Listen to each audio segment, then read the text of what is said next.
Hello everyone, ಎಲ್ರಿಗೂ ನಮಸ್ಕಾರ. Welcome back to my YouTube channel. ಮೊದಲಿಗೆ ಎಲ್ಲರಿಗೂ ಗೌರಿ ಗಣೇಶ ಹಬ್ಬದ ಹಾರ್ದಿಕ ಶುಭಾಶಯಗಳು. ಆ್ಯಂಡ್ ವೆರಿ ಸಾರಿ, ನನ್ನ ವ್ಲಾಗ್ ಸ್ವಲ್ಪ ಲೇಟಾಗಿ ಪೋಸ್ಟ್ ಆಗ್ತಿದೆ. ಆಲ್ಮೋಸ್ಟ್ ಹಬ್ಬ ಆಗಿ ಹತ್ತಿರ ಒಂದು ವಾರ ಆಗ್ತಿದೆ. ಯಾಕಂದರೆ ಮಂತ್ ಎಂಡ್ ಬಿದ್ದಿದ್ದರಿಂದ ಸ್ವಲ್ಪ ಆಫೀಸ್ ವರ್ಕು ಇತ್ತು ಆ್ಯಂಡ್ ಹಬ್ಬನೂ ಎರಡನ್ನೂ ಬ್ಯಾಲೆನ್ಸ್ ಮಾಡೋದು ಸ್ವಲ್ಪ ಕಷ್ಟ ಆಯಿತು. But still I am back. ಹಬ್ಬದ ದಿನ ಏನು ಮಾಡಬೇಕು ಅದು ಮಾಡಲೇಬೇಕಲ್ವಾ. ಮತ್ತು ನನ್ನ ಮನೆಯಲ್ಲಿ ಯಾವುದೇ ರೀತಿ ಗೌರಿ ಗಣೇಶ ಹಬ್ಬ ಕೂರಿಸೋ ಪ್ರಾಕ್ಟೀಸ್ ಹಸ್ಬೆಂಡ್ ಮನೆಯಲ್ಲಿಲ್ಲ. ಹಾಗಾಗಿ ಮನೆಯಲ್ಲಿ ಒಂದು ಪುಟ್ಟು ವಿಗ್ರಹ ಇದ್ವು ನನ್ನ ಹತ್ರ. ನಾನೇ ತೊಗೊಂಡು ಬಂದು ಇಟ್ಕೊಂಡಿದ್ದು ಗೌರಿ ಗಣೇಶನ. ಅದಕ್ಕೆ ನಾನು ಪೂಜೆ ಮಾಡಿಕೊಂಡೆ. ಅದನ್ನೇ ಪೂಜೆ ಮಾಡಿ ಮತ್ತು ಹಿಂದಿನ ದಿನ ಗೌರಿ ಬರೋ ದಿನ ಅಂತೇಳಿ ನಾನು ಗೌರಿ ಪೂಜೆ ಮಾಡಿದ್ದೆ, ವ್ರತ ಅಲ್ಲ, ಪೂಜೆ ಮಾಡ್ಕೊಂಡಿದ್ದೆ. ನೆಕ್ಸ್ಟ್ ಡೇ ಬೆಳಗ್ಗೆ ಗಣೇಶ ಹಬ್ಬ ಇತ್ತು. ಗಣೇಶ ಹಬ್ಬದ ದಿನ ಎರಡಕ್ಕೂ ಪೂಜೆ ಮಾಡಿಕೊಂಡು ನಂತರ ನಾವು ನಾಗರಕಲ್ಲಿಗೆ ಹೋಗಿದ್ವಿ, ನಾನು ನನ್ನ ಹಸ್ಬೆಂಡು.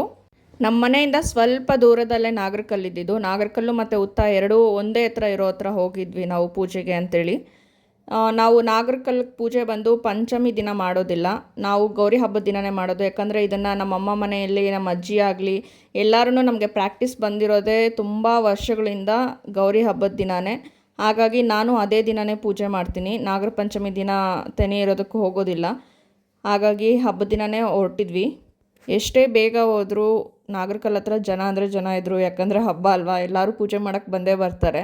ಹಾಗಾಗಿ ಮೊದಲು ಅಲ್ಲಿ ನನಗೆ ಗಣೇಶ ಮತ್ತು ಲಿಂಗ ಇತ್ತು, ಮತ್ತು ಅಲ್ಲೊಂದು ಗೌರಿನೂ ಇತ್ತು. ಹಾಗಾಗಿ ಫಸ್ಟು ಅದಕ್ಕೆ ಪೂಜೆ ಮಾಡ್ಕೊಳ್ಳೋಣ ಅಂತ ಮಾಡಿಕೊಂಡೆ.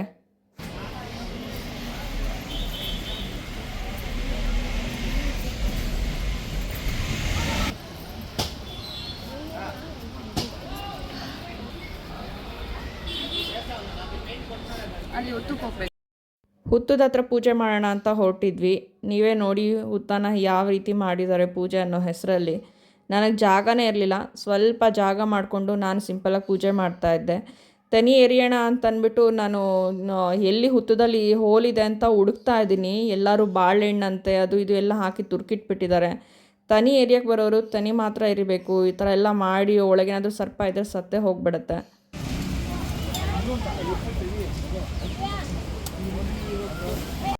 ಪೂಜೆ ಮುಗಿಸ್ಕೊಂಡು ಬಂದು ಕ್ವಿಕ್ಕಾಗಿ ರೆಡಿಯಾಗಿ ಮಮ್ಮಿ ಮನೆಗೆ ಹೋದ್ವಿ. ಮಂತ್ ಎಂಡ್ ಬಿದ್ದಿದೆ, ಆಫೀಸ್ ಕೆಲಸ ಇದೆ, ಬರೋದಕ್ಕಾಗಲ್ಲ ಅಂದರೂ ಕೇಳಲಿಲ್ಲ. ವರ್ಷಕ್ಕೊಂದು ಹಬ್ಬ ಬರಲೇಬೇಕು ಅಂತ. ಸೊ ಲಂಚ್ಗೆ ಡೈರೆಕ್ಟಾಗಿ ಹೋಗಿದ್ವಿ. ಅಡುಗೆ ಹಂಗೆ ಏನು ಮಾಡಿದ್ಯಾ ಅಡುಗೆ? ಅಡುಗೆ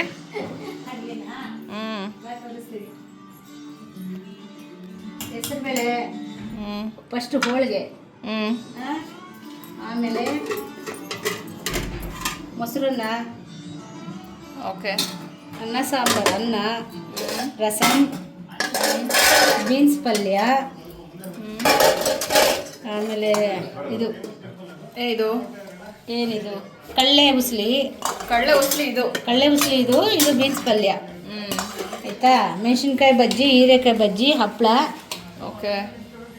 ಓಕೆನಾ. ಸ್ವೀಟ್ ಇನ್ನೊಂದು ಇರಬೇಕಲ್ಲ, ಚಿತ್ರಾನ್ನ. ಓಕೆ, ಚಿತ್ರಾನ್ನ, ಮೊಸರನ್ನ ನೋಡಿದೆ. ಇಷ್ಟು ಹಬ್ಬದ ಅಡುಗೆ.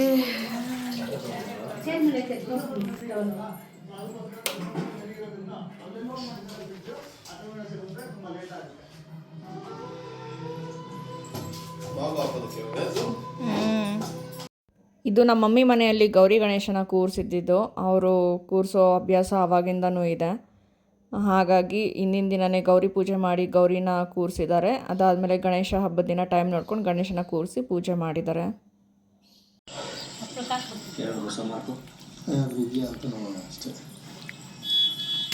ಕೆಲವು ಸಲ ಚಿಕ್ಕ ಪುಟ್ಟ ಪ್ರಾಣಿಗಳಿಗೂ ಹೆಜ್ಜೆ ಗುರುತಿರುತ್ತೆ. ನೋಡಿದ್ವಲ್ಲ, ಮುಳ್ಳಿದ್ರೆ ಇದೆ ನೋಡಿ. ಹೆಂಗಿದೆ ಅಡುಗೆ? ಹಬ್ಬದೂಟ ಸಾಕಷ್ಟು ಚೆನ್ನಾಗಿದೆಯಾ? ಹೆಜ್ಜೆ ಗುರುತುಗಳು ಹೆಚ್ಚು ಗೊತ್ತಾಗೋದಿಲ್ಲ. ಕುಮ್ಮಿ ಹೆಂಗಿದೆ? ಕುಮ್ಮಿ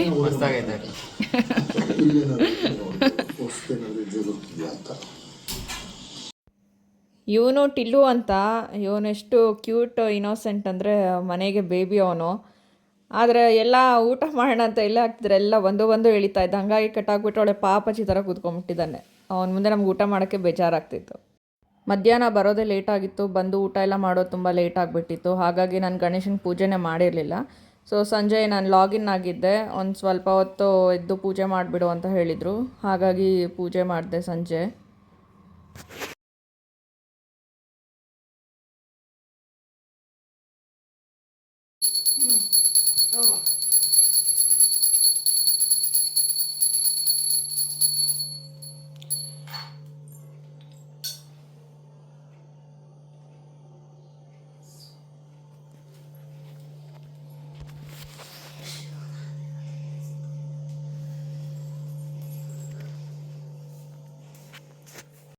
ಸಂಜೆ ಪೂಜೆ ಆದಮೇಲೆ ಮತ್ತೆ ನಾನು ವಾಕ್ ಕೂತಿದ್ದೆ, ಯಾಕಂದರೆ ಮಂತ್ ಎಂಡ್ ಇದ್ದಿದ್ದರಿಂದ ತುಂಬ ಕೆಲಸ ಇತ್ತು, ಬ್ಯಾಕ್ ಟು ಬ್ಯಾಕ್ ಕಾಲ್ಸ್ ಎಲ್ಲ ಇತ್ತು.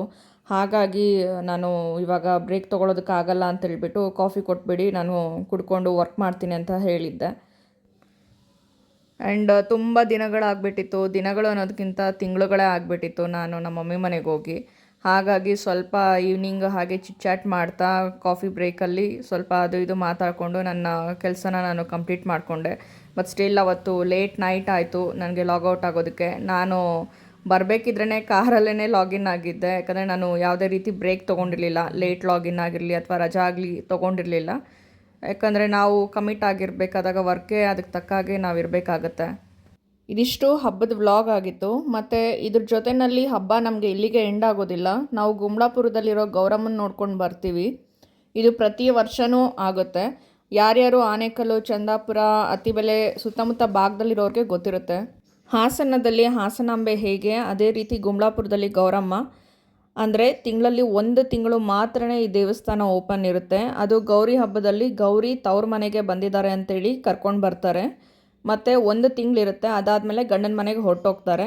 ಆ 1 ತಿಂಗಳಲ್ಲಿ ನಾವೆಲ್ಲ ಯಾರ್ಯಾರು ಗೌರಮ್ಮನ ನೋಡೋಕೆ ಹೋಗ್ತೀವಿ, ಗೌರಮ್ಮ ಬಂದಿದ್ದಾರೆ ಅಂತ, ಅಂದರೆ ದೇವರು ಸಾಕ್ಷಾತ್ ಪಾರ್ವತಿ ದೇವಿ ಬಂದಿದ್ದಾರೆ ಅಂತ, ಆವಾಗೆಲ್ಲರೂ ನಾವೆಲ್ಲನೂ ಮಡ್ಲಕ್ಕಿ ಕೊಡ್ತೀವಿ. ಕೊಡೋರು ಮಡ್ಲಕ್ಕಿ ಕೊಡ್ಬೋದು ಅಥವಾ ಕೈ ಮುಕ್ಕೊಂಡು ಸಹ ಹೋಗ್ಬೋದು. ಇದರಿಂದ ಒಂದು ಸ್ಟೋರಿ ಇದೆ. ಇದೇ ರೀತಿ ಗೌರಿ ಗಣೇಶ ಹಬ್ಬದ ಟೈಮಲ್ಲಿ ಎಲ್ಲ ಗಂಡ್ಮಕ್ಳು ಮಾತಾಡ್ತಿರ್ತಾರಂತೆ, ಈ ಸರಿ ಹಬ್ಬಕ್ಕೆ ಅಕ್ಕ ತಂಗಿರನ್ನ ಕರ್ಕೊಂಬರ್ತೀವಿ, ಅರಿಶಿನ ಕುಂಕುಮ ಕೊಡ್ತೀವಿ, ಮಡ್ಲಕ್ಕಿ ಕೊಡ್ತೀವಿ ಅಂತೆಲ್ಲ. ಅದೇ ರೀತಿ ಒಂದು ಹುಡುಗನೂ ಹೇಳಿದಾಗ ಎಲ್ಲರೂ ಆಡ್ಕೊಂಡು ನಗಾಡ್ಬಿಡ್ತಾರಂತೆ. ಯಾಕೆಂದರೆ ಅವ್ರಿಗೆ ಒಡ ಹುಟ್ಟಿರೋ ಅಕ್ಕ ತಂಗಿರು ಇರೋದಿಲ್ಲ.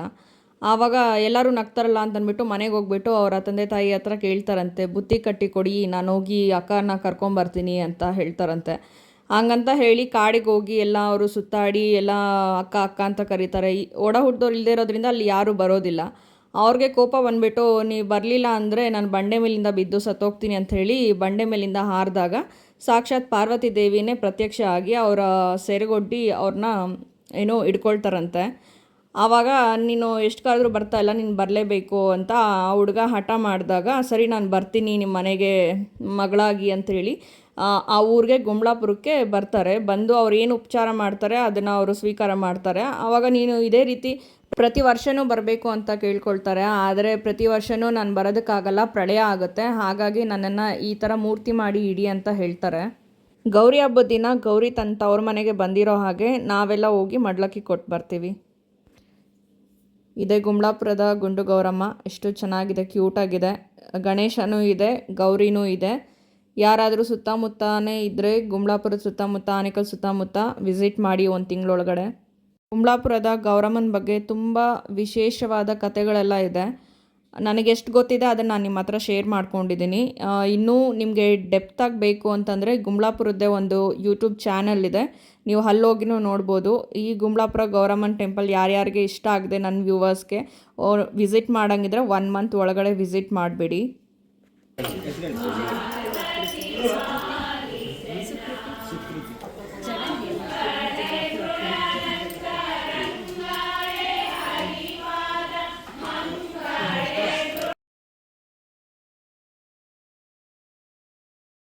ಮತ್ತು ಪ್ರಸಾದ ಸಹ ಇರುತ್ತೆ ಅಲ್ಲಿ. ಪ್ರಸಾದ ಅಂತೂ ಸಖತ್ತಾಗಿತ್ತು. ನಾನು 2 ಸರಿ ಹೋಗಿ ಹಾಕಿಸ್ಕೊಂಡು ತಿಂದೆ, ಅಷ್ಟು ಇಷ್ಟ ಆಯಿತು ನನಗೆ. ಸಬ್ಬಕ್ಕಿ ಪಾಯಸ ಮತ್ತು ಪಲಾವು.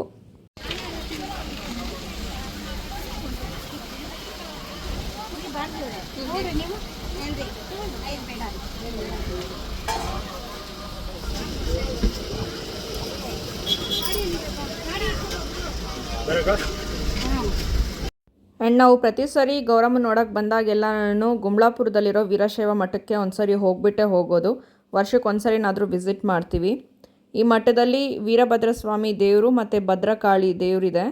ಮತ್ತು ಈ ಮಠದ ಮಠಾಧೀಶರಾಗಿರೋ ಸ್ವಾಮೀಜಿಗಳು ಬುದ್ಧಿಗಳು ಇರ್ತಾರೆ. ಯೂಶ್ವಲಾಗಿ ನಮ್ಮ ಅಮ್ಮನ ಕಡೆ ಎಲ್ಲ ಯಾರು ಲಿಂಗ ದೀಕ್ಷೆ ತೊಗೊಳ್ತಾರೆ ಆ ಟೈಮಲ್ಲೆಲ್ಲ ಅವ್ರನ್ನ ಕರೆಸ್ತಾರೆ.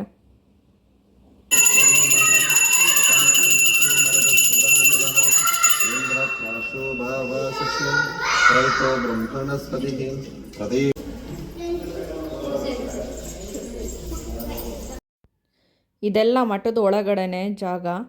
ಸೊ ಬಂದವರೆಲ್ಲ ಇಲ್ಲಿ ದೇವ್ರ ಹತ್ರ ನಮಸ್ಕಾರ ಹಾಕ್ಕೊಂಡು ಸ್ವಲ್ಪ ಹೊತ್ತು ಕೂತ್ಕೊಂಡಿದ್ದು ಹೋಗ್ತಾರೆ. ಹೊರಗಡೆ ದಾಸೋಹನೂ ಇದೆ. ಈಗ ಸದ್ಯಕ್ಕೆ ಮಟ್ಟಕ್ಕೆ ಅಲ್ಲೇನೂ ಕೊಡ್ತಿಲ್ಲ, ಯಾಕಂದರೆ ಎಲ್ಲ ದೇವಸ್ಥಾನದ ಹತ್ರನೇ ಅನ್ನದಾನಗಳೆಲ್ಲ ತುಂಬ ನಡೀತಿರೋದ್ರಿಂದ ಅಲ್ಲೇನೂ ದಾಸೋಹ ಮಾಡಿಲ್ಲ. ಮೇ ಬಿ ಬೆಳಗ್ಗೆ ಸಂಜೆ ಏನೋ ಮಾಡ್ತಾರೆ.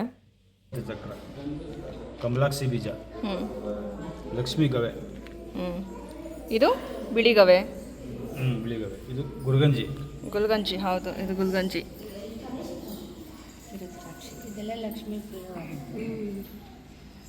ಅವರಕ್ಕ ನಿಮ್ಮದು ನಾವು ಅನ್ಕೊಳ್ಳಿ ನೋಡಿದ್ದೀನಿ. ಮಠದಿಂದ ಮಮ್ಮಿ ಮನೆಗೆ ಬಂದ್ವಿ. ಅಲ್ಲಿಂದ ನಾನು ನನ್ನ ಮನೆಗೆ ಹೋಗುವಂಥ ಸಮಯ. ಸೊ ಕೊನೆಯಲ್ಲಿ ನನಗೆ ನನ್ನ ತಮ್ಮ ಬಾಗ್ನ ಕೊಡ್ತಾ ಇದ್ದಾನೆ. ನನಗೆ ಯಾವುದೇ ರೀತಿಯಾದ ಒಂದು ಎಕ್ಸ್ಪೆಕ್ಟೇಷನ್ನು ನನಗೆ ತವ್ರ ಮನೆಯಿಂದ ಆಗಲಿ ತಮ್ಮೆಯಿಂದ ಆಗಲಿ ಇಲ್ಲ. ನಾನು ಬ್ಯುಸಿ ಇರ್ತೀನಿ, ಬರೋದಕ್ಕಾಗಲ್ಲ ಅಂತಂದರು. ವರ್ಷಕ್ಕೊಂದು ಹಬ್ಬ ಬರಲೇಬೇಕು ಅಂತ ನನಗೆ ಅಷ್ಟು ಇಂಪಾರ್ಟೆನ್ಸ್ ಕೊಟ್ಟು ಕರೆದು ಚೆನ್ನಾಗಿ ಟ್ರೀಟ್ ಮಾಡಿ ಅವ್ರ ಕೈಲಾಗೋದು ನನಗೆ ಕೊಟ್ಟು ಮಾಡ್ತಿದ್ದಾರೆ. ಸೊ ನನಗೆ ಅದರಲ್ಲೇ ತುಂಬ ಖುಷಿ ಇದೆ, ತುಂಬ ತೃಪ್ತಿ ಇದೆ. Thank you Somu, thank you mummy. And ನಾನು ಇವನ್ನೇ ಈಗ ಮರೀಲಿ, ಥ್ಯಾಂಕ್ ಯು ಟಿಲ್ಲು. ಸೊ ನಾನು ಒಂದು ಅಕ್ಕ ಆಗಿ ಯಾವಾಗಲೂ ದೇವರಲ್ಲಿ ಪ್ರೇ ಮಾಡೋದು, ವಿಶ್ ಮಾಡೋದು ಒಂದೇ. ದೇವರು ಅವನಿಗೆ ಸುಖ, ಶಾಂತಿ, ನೆಮ್ಮದಿ, ಆಯುಸ್ಸು, ಆರೋಗ್ಯ, ಐಶ್ವರ್ಯ ಕೊಟ್ಟು 100 ಕಾಲ ಅವನ್ನ ಚೆನ್ನಾಗಿಟ್ಟಿರಲಿ. ಅವನು ಚೆನ್ನಾಗಿದ್ದರೆ ನಾನು ಚೆನ್ನಾಗಿದ್ದಾಗೆ. ನನ್ನ ಈ ವರ್ಷದ ಗೌರಿ ಗಣೇಶ ಹಬ್ಬ ಹೀಗಿತ್ತು. So for the very first time ನನ್ನ ಫ್ಯಾಮ್ಲಿನ ನನ್ನ ಈ ವ್ಲಾಗಲ್ಲಿ ಇನ್ವಾಲ್ವ್ ಮಾಡ್ಕೊಂಡಿದ್ದೀನಿ. ಐ ಹೋಪ್ ಎಲ್ರಿಗೂ ಇಷ್ಟ ಆಗುತ್ತೆ ನನ್ನ ಈ ವ್ಲಾಗ್ ಅಂತ ಅಂದ್ಕೊಂಡಿದ್ದೀನಿ. ಯಾರಾದರೂ ಹೊಸದಾಗಿ ನೋಡ್ತಿದ್ರೆ ಸಬ್ಸ್ಕ್ರೈಬ್ ಮಾಡ್ಕೊಳ್ಳಿ, ಲೈಕ್, ಶೇರ್ ಮಾಡಿ. Thank you.